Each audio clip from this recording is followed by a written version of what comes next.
Hello, j'espère que vous allez bien, que vous profitez bien de votre 14 juillet et de toute cette période estivale. J'avais envie de partager avec vous mes lectures, mes coups de cœur en fait depuis le début de l'année, c'est ce que je disais hier dans le post.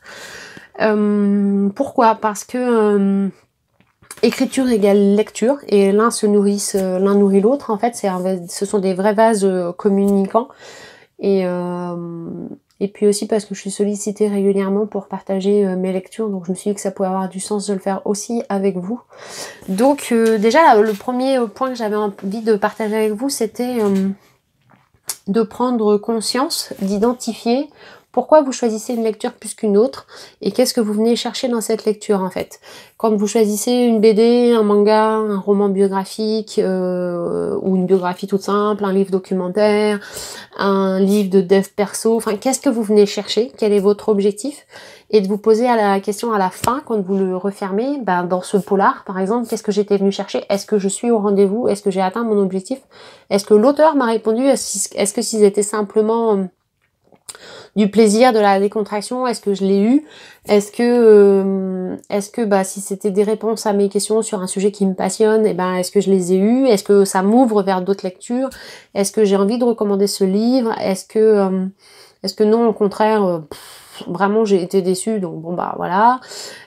Pourquoi j'ai été déçue aussi, de se dire est-ce que c'est le genre, est-ce que c'est le style de l'auteur, parce que l'auteur en tant que tel on peut pas vraiment le dire. Est-ce que c'est le genre un peu commercial ou au contraire le genre trop littéraire, enfin vraiment de s'interroger sur tout ça pour mieux choisir votre prochaine lecture et puis aussi pour surtout être en conscience de qu'est-ce que je suis venue chercher, est-ce que je l'ai.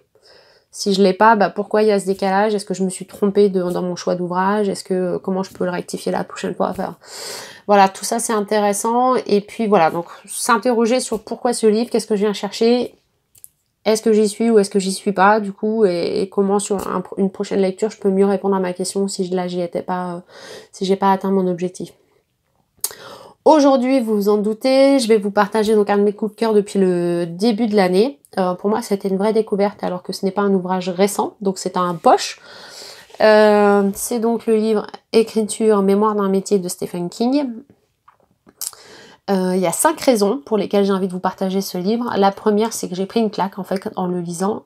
J'ai retrouvé beaucoup de conseils que j'avais moi reçus en écriture journalistique, alors que lui c'est pas son genre littéraire, hein, évidemment, il est plutôt dans la science-fiction et dans l'horreur. Voilà, c'est très concret dans l'approche, donc ça c'est hyper intéressant.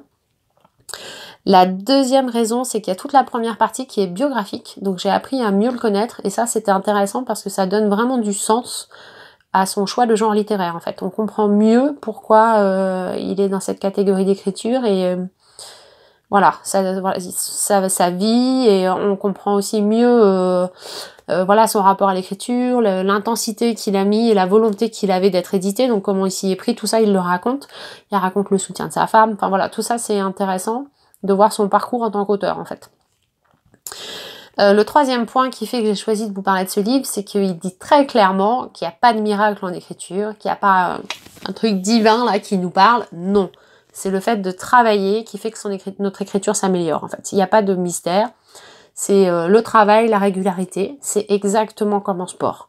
Vraiment, si vous avez envie de courir un marathon, vous allez vous entraîner régulièrement, vous allez vous donner les moyens, vous allez avoir une hygiène alimentaire particulière, vous allez vous équiper, enfin voilà. En écriture, l'équipement, il est très simple, mais vous comprenez cette logique de je m'entraîne, je répète, et à un moment donné, il y a un truc qui sort, qui est juste hyper beau, qui va toucher mes proches, c'est là que ça arrive. C'est pas au premier jet. Il faut oser se lancer, il faut dépasser, il faut avoir envie de dépasser cette peur de la page blanche, et c'est là qu'il se passe des choses dans cette répétition. La quatrième raison, c'est que c'est hyper concret dans la partie où il partage les coulisses, là où il nous a ouvert les portes de son bureau. Dans cette partie-là, vraiment, il a une vraie boîte à outils qu'il nous partage et qui est hyper concrète, qui est applicable dans tous vos textes.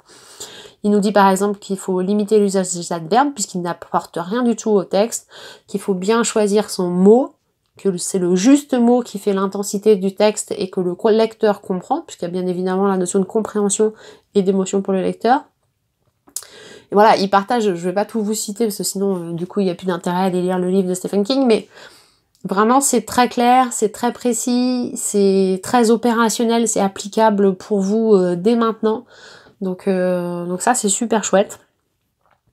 Et enfin, le vrai atout de ce livre, c'est qu'il s'adresse à tout le monde en fait. Même si vous n'avez pas l'ambition d'être un écrivain et que vous avez juste envie d'écrire des textes, ou que vous avez besoin d'écrire des textes pour votre entreprise, pour votre projet, votre association, et ben ces conseils ils sont applicables pour vos posts réseaux sociaux, pour vos écrits, pour vos articles de blog, pour vos écrits sur votre site web, pour vos flyers même.